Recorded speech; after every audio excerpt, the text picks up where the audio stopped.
Nightrage bildades i Thessaloniki år 2000 av de båda gitarristerna Marios Iliopoulos och Gus G. De var fascinerade av svensk dödsmetall och i synnerhet den melodiösa stilen som kännetecknar band från just Göteborg. Band som In Flames, At the Gates och Dark Tranquillity gjorde stort intryck på de båda grekerna och efter bildandet bestämde de sig för att flytta till Göteborg för gott för att försöka bli en del av det som senare skulle komma att kallas The Gothenburg Sound. Men historien börjar inte där utan tar sin början när de kommer hit för första gången med bandet Exhumation för att spela in i gamla Studio Fredman.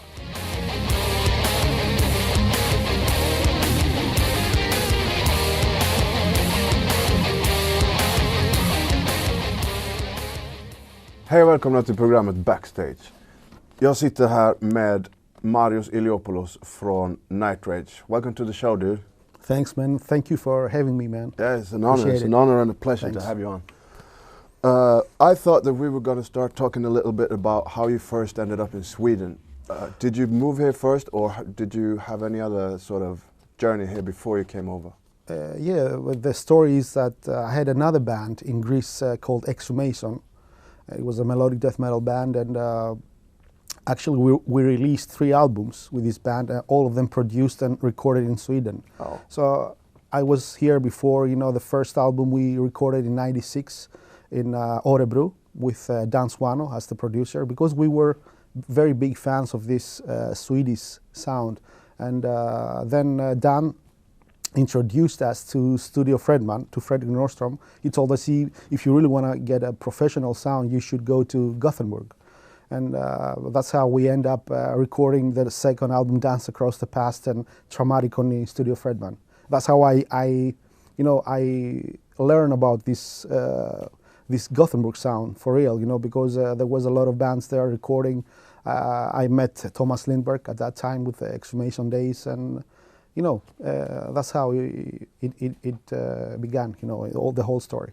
Because you guys were fans of bands from here, like In Flames and At the Gates and Dark Tranquillity, right? Yeah, we were very big fans. I personally was a really big fan, and I was always listening to the new bands, to the new releases, and reading a lot of magazines and listening a lot of different bands. And I was really I liked the sound a lot, you know, and I thought, why not a Greek band, you know, going to in a studio in abroad and recording in a professional way. And because I believed in our music and our songs, I believe that we just needed somebody to guide us to get a better sound and a better, album, making a better album in the end. And that's how it happened. Mm. Yeah. So how did Fredrik Norström come in and help you guys in these days? Well, days? He heard we sent him the first album, Seas of Eternal Silence, Exhumation album, and he really liked it. And he said that he was really interested to work with us. So I remember we recorded the second Exhumation album in Studio Fredman, in the old Studio Fredman in Majorna, you know, and also there it was the In Flames guys, it was At the Gates guys, and it was really exciting for us, you know, and the sound he gave us, it was amazing. I mean, that was the first time for me I understand that we have some potential in our music, you know. We just need somebody to, you know, help us a little bit. To bring it out. To bring it out, exactly, yeah. All right, cool, man. So moving on then into Nightrage, how come you started Nightrage? Well, the reason is that Exhumation split up in Thessaloniki in 2000. That was really hurtful for me, you know. I felt very sad, and I just wanted to continue playing music, you know, and then this idea of Nightrage came to my mind. And also it happened that at the same time I met Gus, you know, and he was my best friend, still is, you know, and actually he kicked me, you know, just to make a new band together, to play together actually, and that's how Nightrage started. It was a collaboration between me and Gus. I remember we were recording the first demo in his house with his demo, you know, with his drum machine and stuff, and it was really exciting. And then we were really happy, you know, and we said, okay, let's send this demo to Fredrik and see what he says. And he really liked it, you know. Gus is an exceptional guitar player, you know, and we had a really good chemistry. And that's how the story started with Nightrage in Thessaloniki. And then I felt if I really want to make a professional band and have a career and have more possibilities, it's better for me if I move to Gothenburg. To the source. Exactly, it felt that this is the right place because I had this history with Exhumation. So, yeah, that's how it happened. And then I moved to Gothenburg and starting from there, you know, and build Nightrage and all that stuff, you know, recording the first album. And cool. Where does the name Nightrage come from? actually, this is a song from the latest Exhumation album called Nightrage. The album calls Traumaticon. Right. And my idea was, let's name the band Traumaticon, because in a way I wanted to have a continuation between two bands. Oh, okay. But it was Gus' idea. He said, no, the band is gonna be called Nightrage.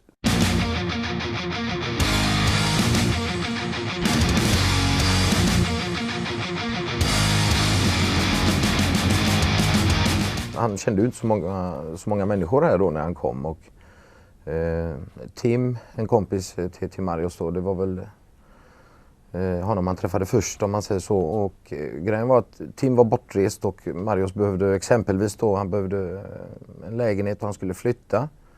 Och som sagt, han kände ju inga människor här och då ringde Tim till mig och frågade om jag kunde hjälpa Marios. Och det var första gången jag träffade han. Och då berättade ju Marios att han kom till Sverige enbart för musiken. Det första jag tänkte på, det är en jättesvår grej det där. Och det var ju väldigt vågat av han att bara åka iväg till ett annat land. Och bara för att försöka lyckas bara med musik. Det är ju en svår grej. Men ja, genom åren då så har man ju förstått att han är ju en sån personlighet så att han har ju lyckats och han fortsätter liksom med framgångar. Och framförallt då att han har varit och är fortfarande en stor förebild för många musiker, även kända musiker. Han har så stark vilja och väldigt målmedveten. Släpper inte sin dröm. Och väldigt arbetsam. Alltså han kämpar ju kopiöst och arbetar väldigt hårt för att komma fram till sitt mål. Och det är ju en väldigt bra egenskap om man ska nå framgång. Han är ju väldigt pålitlig. Det är ju en kille man kan lita på. Han väldigt vänlig, glad. Alltid positiv. Ja, alltså jag fattade ju på en gång när jag träffade honom att det här är en speciell människa. Alltså.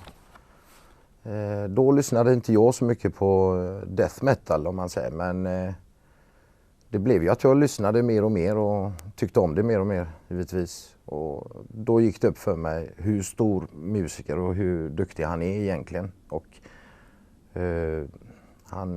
han förtjänar ju att vara bland de bästa. Jag ser det så, jag vet inte. Den som lyssnar på de riffen han gör, då förstår man nog hur stor han är. Marios är en underbar människa. Det är både som musiker och som människa själv. Väldigt, väldigt generös. Han behöver inte ha mycket för sig själv. Han bara ger till folk. Fast han inte har. Han försöker att ge. Så på så sätt så är han väldigt speciell. Sen inom musiken, han är väldigt, väldigt duktig på sitt sätt att kunna förmedla mera. Och han vill inte vara en frontman. Han står alltid i bakgrunden, men hans idé är att förmedla och ge mera för bandet. Vissa kan ta kredit. Han har lärt upp många människor inom gitarr, inom hur man skriver musik och så vidare. Och han aldrig säger något, att det här är mitt eller han bryr sig inte om det. Det på så sätt man förstår vilken stor människa han är egentligen. Jämfört med andra som försöker att vara där framme och ta kredit och skälla så att säga. lite för att lyckas. Han har gått igenom väldigt mycket sen allra första början på grund av musiken. Jag kände Gus G som spelar för oss från början, 99. Och vi umgicks, jag och han bodde lite hos mig, Gus G. Och han hade berättat om Marios och hur mycket han avgudade honom och hans sätt att spela. Och hans, Marios sätt att se på musiken. Trots att folk, särskilt i Grekland, när death metal är inte så populär. Och för att inte säga inte alls populär. Men han höll sig till sin dröm och har inte avvikit sedan dess. Och det är beundransvärt.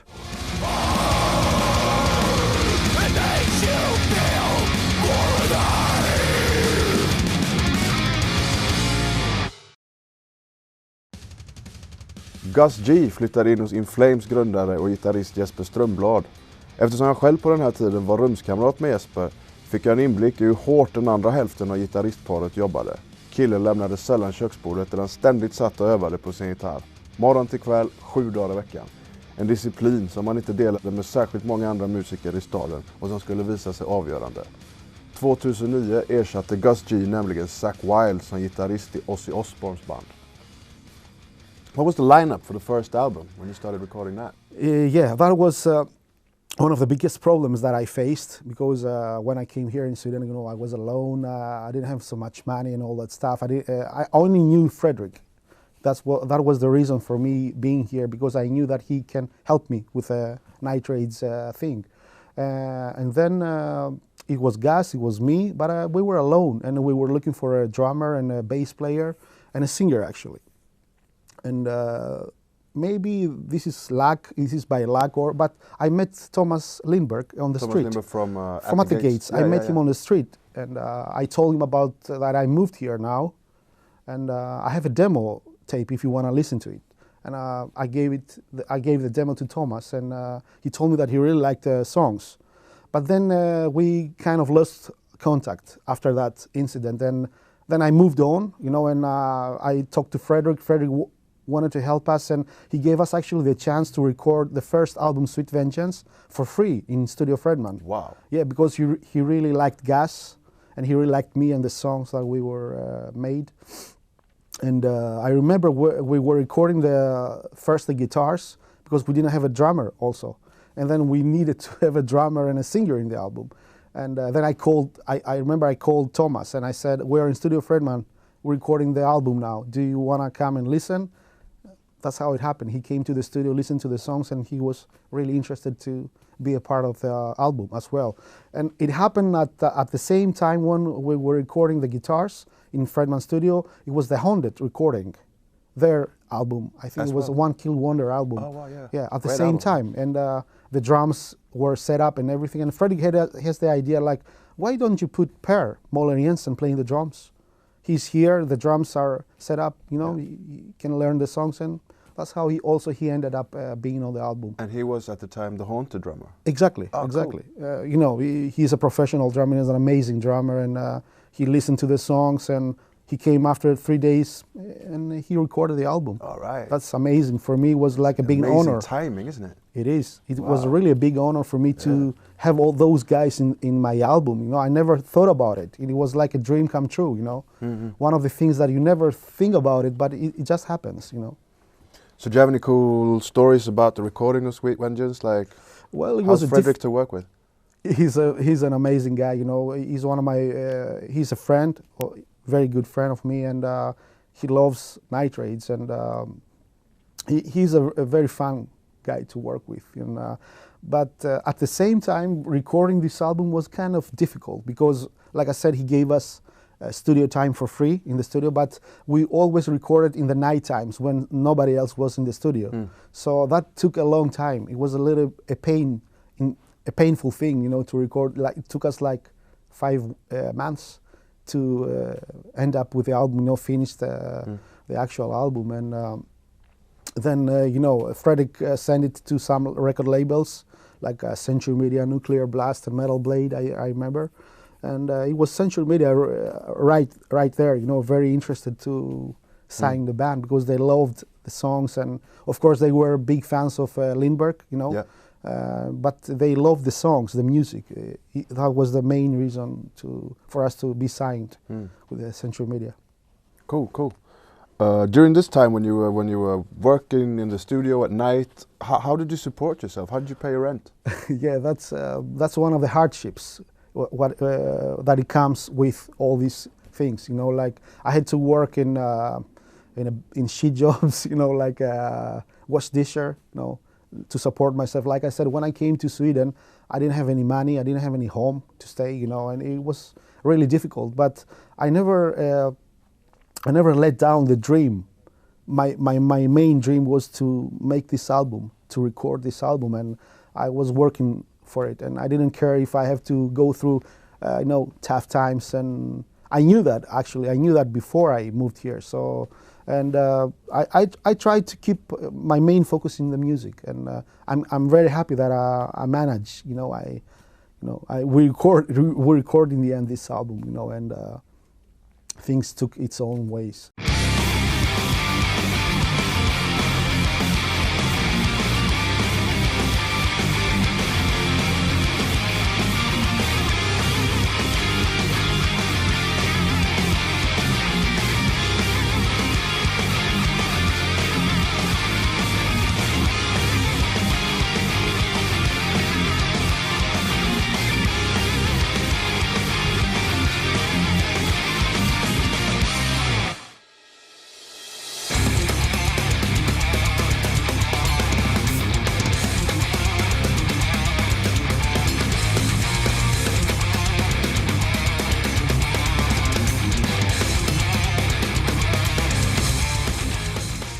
The second album.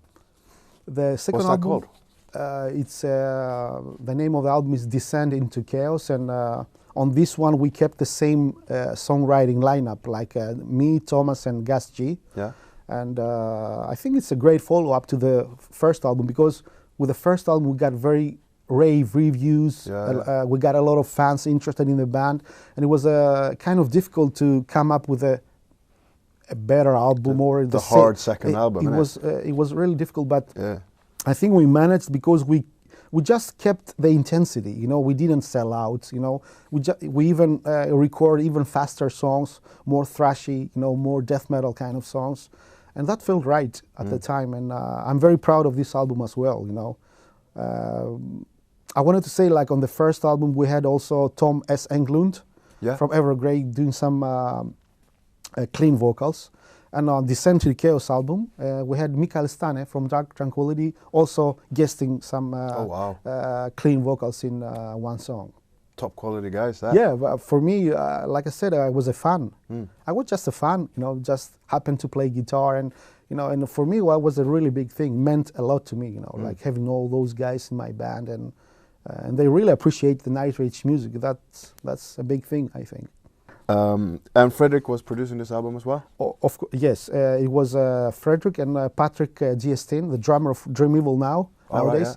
Right, he did a lot of job in this album as well. He actually produced the album, and with the help of Fredrik on Descend into Chaos album. Cool. And did you tour a lot this time? Well, that's the thing. Because of this lineup problem, you know, like we didn't have a real lineup. Like I said, all those guys they're helping us. You know, they were kind of session guys. We didn't tour a lot in the first album. I think we did only one show in Gothenburg's Göteborgs Kalasset on this festival in 2003. And then I really wanted to make a real lineup. And that's what happened in the third album, A New Disease is Born.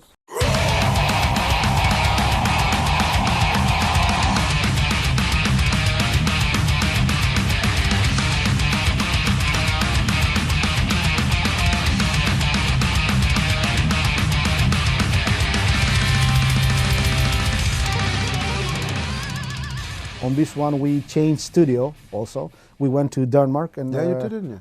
Yeah, when they recorded in Jacob Hansen's studio, he's one of the big names now in the recording industry, you know, and he's an amazing guy, amazing producer. He used to play in this amazing band, thrash band from Denmark, Invocator.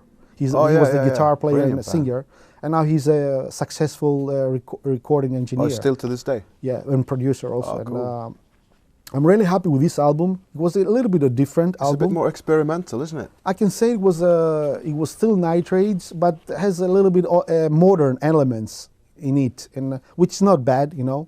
But I think it's the Nightrage intensity and the Nightrage melodies and everything. It's there, and I'm still proud of this album. And I think Jacob gave us a little bit of a different sound, you know. Of course, it's working like that when you work with somebody else, and that's what we wanted, to get somewhere else, but still keeping the Nightrage spirit, if you like.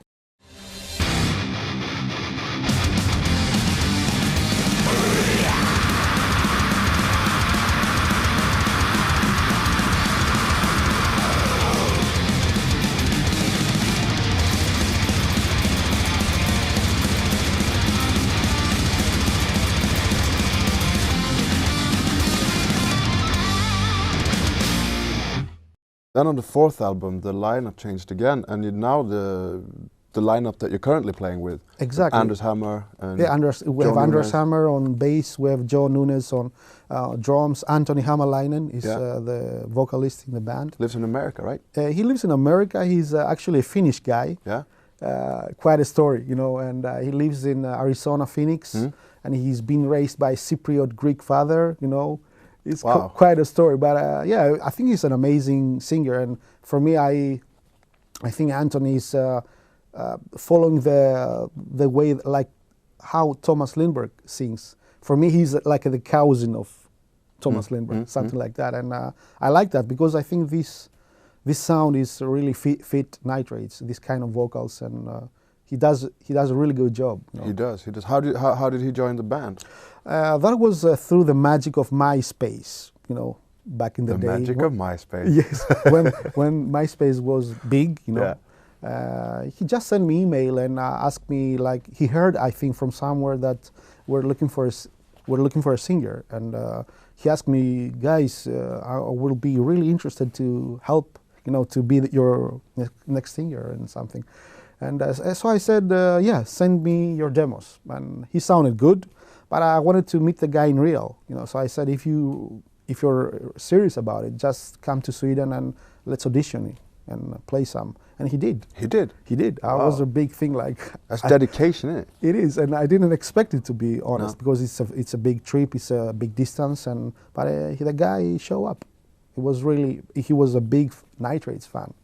Actually, and he did a really good job on the studio, and that's how he ended up in the band. And Anders, you're an amazing bass player. How did he join? Because he's from Gothenburg, right? He's a guy from Gothenburg, and actually he was a really big fan of the band as well, and very good bass player, very dedicated, never let us down, always being there for the shows and everything. And handsome fella. Yeah, he's a big-hearted guy, you know, big-hearted guy. You know, so we had a good time, you know, always. And Joe? Joe, actually, I remember we put an ad on our Facebook page, like we said, we're looking for a new drummer and all that stuff, and he immediately sent me email, and he knew about the band, and I asked him to, you know, to make some videos, some playing, and he looked very, you know, professional and stuff. So then I asked him as well, can you come to Sweden and we can audition and stuff, and he was really good, you know.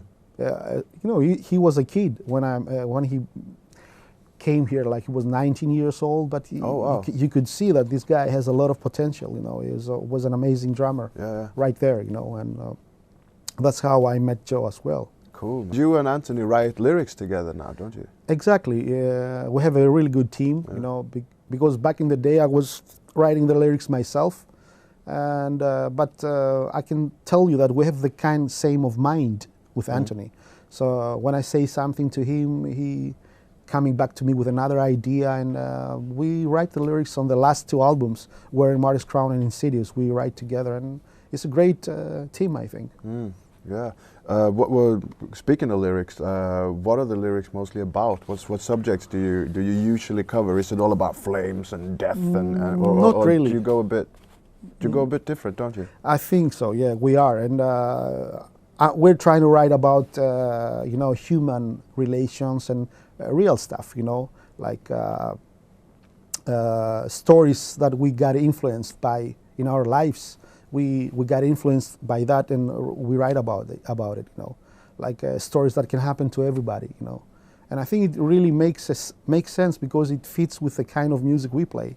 I don't think with this kind of music we play that other kind of lyrics would fit.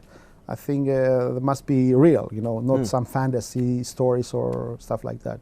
I felt the waves of sadness breaking my heart. I held my head up high, wearing a modern crown. Wearing a modern crown, the crown of sadness, the crown of emptiness, mortified by a wounded. I felt the plainness and all the hours of this tragic crown, wearing a modern crown.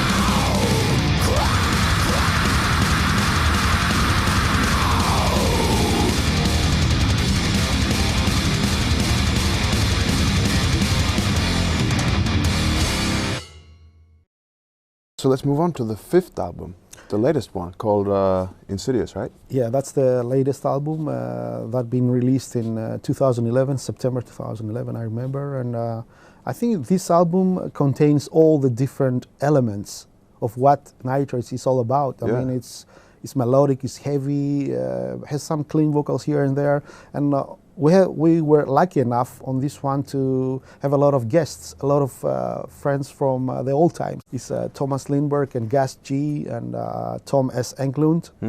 It's also Apollo Papathanasiou from Firewind doing some clean vocals. I have also my 2 Greek friends, George Bakaridis. He's doing some you know, stuff with the keyboards, and John Koutalinis is an amazing singer as well. He helped us with some string arrangements. So it was like you know, I think we had a good songs on this one, but we just wanted to have an extra flavor, if you want, you know, and that's why we asked all those friends to help us a bit and putting their own kind of magic in there, you know, on the album. It's beautiful. That's cool. And that, what was that? Where was that recorded? That one actually we changed studio. We recorded in Greece, in Athens, and a good friend of ours, Terry Nikas, that's his name, and he has these studios called Zero Gravity Studios. So we recorded everything there: drums, guitars, and bass. But then Anthony has to record in Phoenix, Arizona, with his friend Ryan Butler in Arcane Digital Studios. And then we took all files when it was ready, and we go again, you know, as usual, to Studio Fredman, to our friend Fredrik Nordstrom and Henrik Udd, and they mix and master the album. That was a good deal. Yes, that must have been great. You know, all of those people, and then bringing it together with the guy who puts the Gothenburg spice on top. Exactly. It was, and also for us, was a kind of different way to record an album, rather than everybody going to the same studio and doing the album there. So everybody, you know, we took another approach on this one.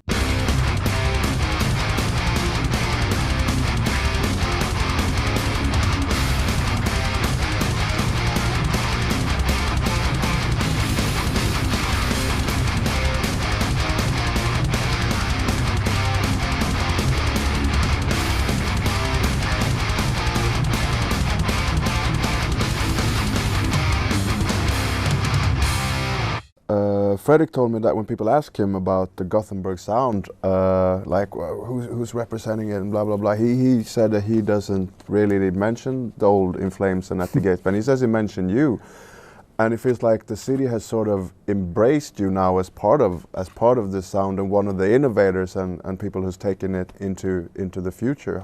That is pretty big, isn't it, from a guy from Thessaloniki, you know? Yeah, I mean well, I'm honored actually by that, and I feel like with our kind of work, because Fredrik knew how focused I am in playing the music and how much I wanted to play the music, and it's also the fact that we kept the same sound. You know, we never changed to something else, whether this is something else that sells or people listen more. We didn't commercialize our sound, if you want. We stayed true to this Gothenburg sound spirit, and that's why I think Fredrik mentioned the guy from Thessaloniki and listen to Nightrage, because he feels like we kept the same spirit. We never changed. We never look right or left. We just wanted to be the best band we can be and playing the music we love and comes from the heart. So we will never see you and your band on Allsång på Skansen? I don't think so. I don't think it's gonna work for me. I don't think it works for anybody, to be honest.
You went to Korea this year.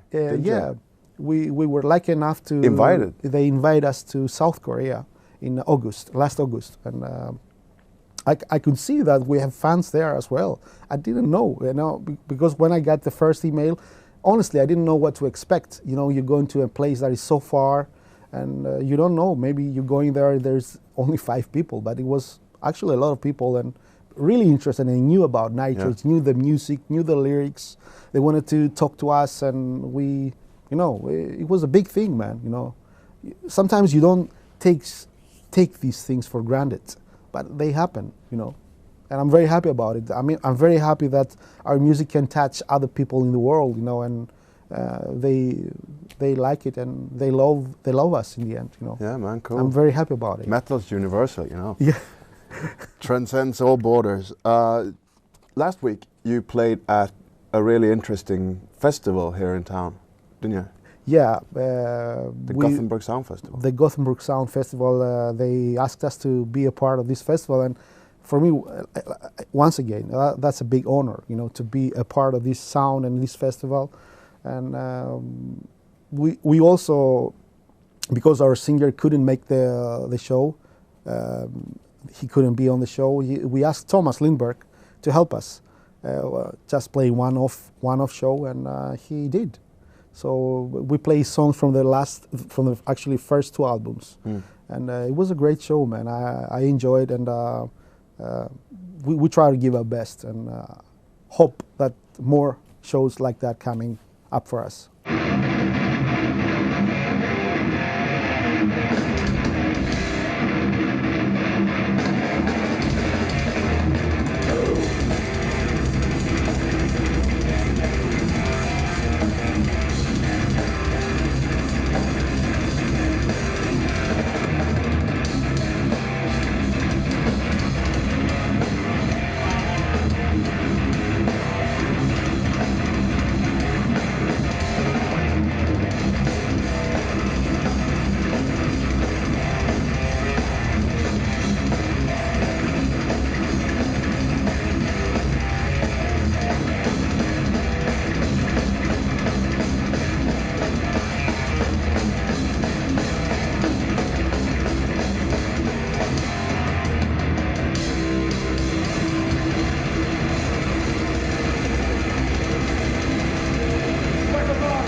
I was at that show and it was amazing. I can tell you, man. It was awesome. Thanks, man. The best band at that festival. Even though everyone was great, Ceremonial Oath coming back together. Yeah, a lot of good bands. It was. I think this festival is like an appetizer for these guys because they want to make it. They're gonna put this festival every year.